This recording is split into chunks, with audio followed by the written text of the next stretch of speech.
guys, and welcome back to another video.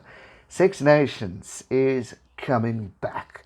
Dates have been revealed as to when these legends will play and what an end of a tournament we're going to get. Obviously it was disturbed, which was so unfortunate, but thankfully all games will be played and we will see this take place in October, where the teams will fight it out to see who could win the title. Now, we're looking at the current log right now. England are sitting at number 1, followed by France, followed by Scotland, followed by Ireland, then Wales, then Italy. Unfortunately for Wales, starting off last year with the Grand Slam Six Nations win, it hasn't been a good one for them this year, but I know Wales will bounce back and show why they are a damn good team and a force to be reckoned with. Scotland, not too bad for them, getting their positions within, getting those two important wins. Obviously, they stand, unfortunately, no chance of winning the Six Nations.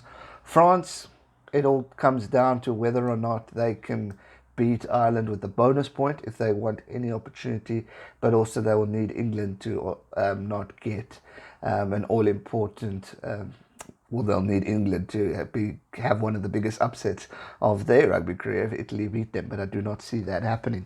England were looking sharp in the Six Nations, and I think they're going to continue that and definitely win against Italy with a bonus point, that is for sure. England technically are looking at favourites to win. However, let's not count on Ireland. Andy Farrell, who's obviously the coach of Ireland and the father of Owen Farrell, he has stated that it's in Ireland's hands to pretty much take this cup. But what they need to do in order to get that all-important victory is to win their remaining fixtures against Italy and France with a bonus point. If they do that, they seal the deal and will win the title regardless of whether England win bonus point or not.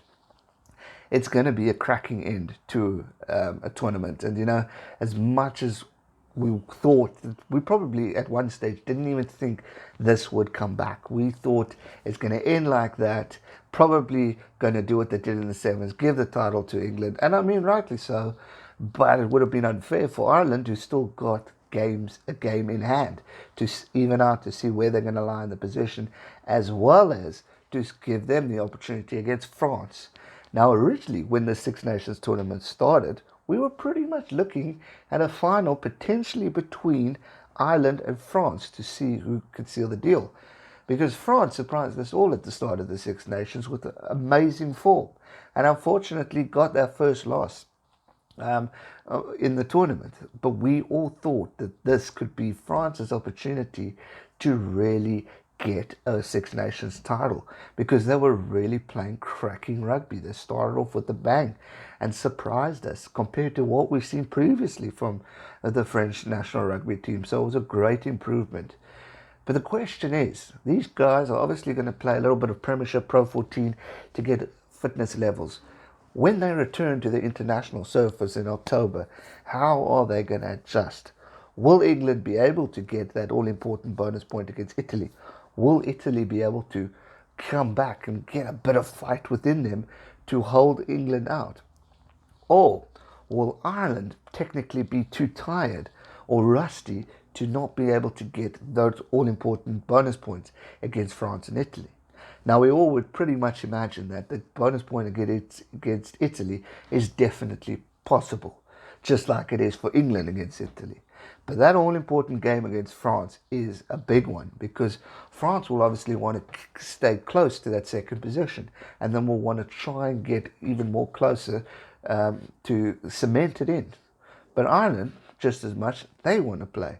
They started off strong, where we thought, whoa, we could see we're seeing Ireland bounce back. But unfortunately for Ireland, Eddie Jones's boys, England, took them out, and they didn't have the best game. However, it's not all over yet. They still have an opportunity to win the title, but they just need to gel back. And that is going to be the interesting factor, how these guys are going to adjust to international rugby coming back from not playing since March.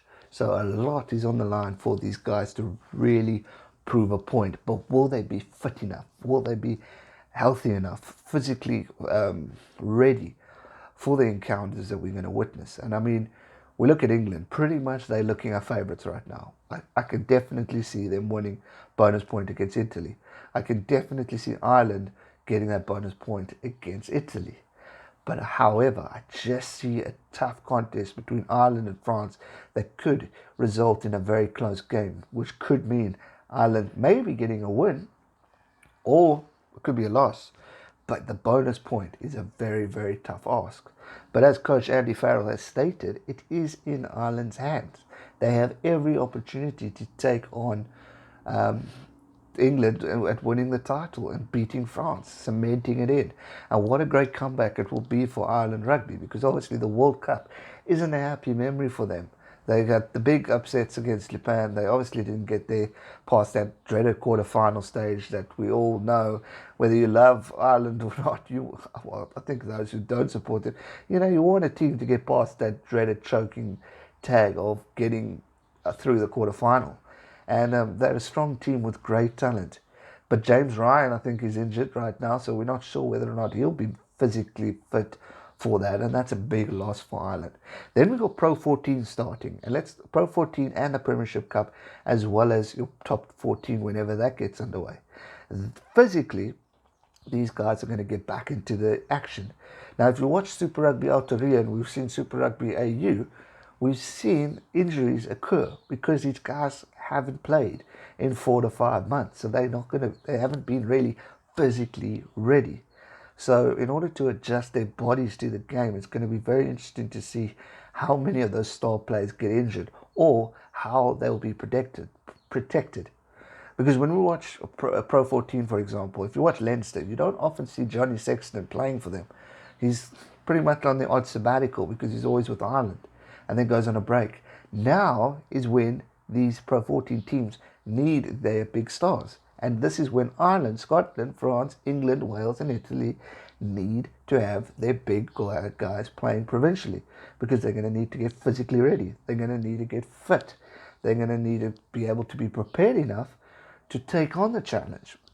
And Andy Farrell is going to know that. He's going to want Ireland to be fully fit. So they need to play provincial rugby so that they can get some game. I mean, this isn't no sabbatical. Yes, they might be doing cardio and training, but that physical game is definitely being missed. And that, as they're training back, will be getting used to it. But they need to be mentally and physically prepared for the contest. One thing's for sure, it's going to be a cracker.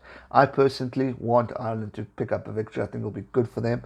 But as for England, obviously they're going to be still hurting from the Rugby World Cup final. So they're just as hungry for a victory and for a Six Nations title to show that they are the dominant force in the North currently right now. But we'll have to wait until October in order to see how these games get played out. One thing's for sure, it is going to be exciting. That's going to do it for today's video. Make sure you let me know your thoughts in the comment section down below. Who are you predicting to win? Will it be England or will it be Ireland?